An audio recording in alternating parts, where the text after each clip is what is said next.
ఇదిగోండి తెలుగు నేమ్స్లోకి వచ్చాము. దీనిని సూర్యుడు అని పిలుస్తాము, అంటే సన్ అని అర్థం. దీనిని బుద్ధుడు అని పిలుస్తాము, అంటే మెర్క్యూరీ అని అర్థం. దీనిని శుక్రుడు అని పిలుస్తాము, అంటే వీనస్. దీనిని భూమి అని పిలుస్తాము, అంటే ఎర్త్. దీనిని అంగారకుడు అని పిలుస్తాము, అంటే మార్స్. దీనిని బృహస్పతి అంటారు, అంటే ఇంగ్లీష్లో జూపిటర్ అని. దీనిని శని, అంటే ఇంగ్లీష్లో సాటర్న్ అంటారు. దీనిని ఇంద్రుడు, ఇంగ్లీష్లో యురేనస్ అంటారు. దీనిని వరుణుడు, అంటే ఇంగ్లీష్లో నెప్ట్యూన్ అని అర్థం.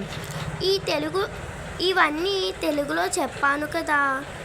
సో ఇక్కడ ఏమని ఇచ్చారు? చిత్రాన్ని పరిశీలించండి అంటే ఈ చిత్రాన్ని చూడండి అని అర్థం. సో నాతో పాటు మీరు ఒకసారి ఇవన్నీ చెప్పండి. బుద్ధుడు, శుక్రుడు, భూమి, అంగారకుడు, బృహస్పతి, శని, ఇంద్రుడు, వరుణుడు. సో నేను ఇవి చెప్పాను కదా. ఇది ఉల్కా ప్రాంతం అంటే ఇంగ్లీష్లో దీనిని ఆస్ట్రాయిడ్ బెల్ట్ అని పిలుస్తారు.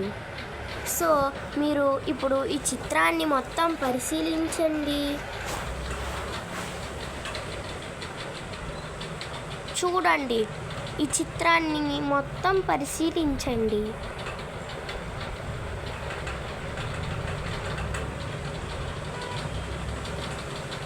దీనిని సూర్యుడు అని పిలుస్తాము.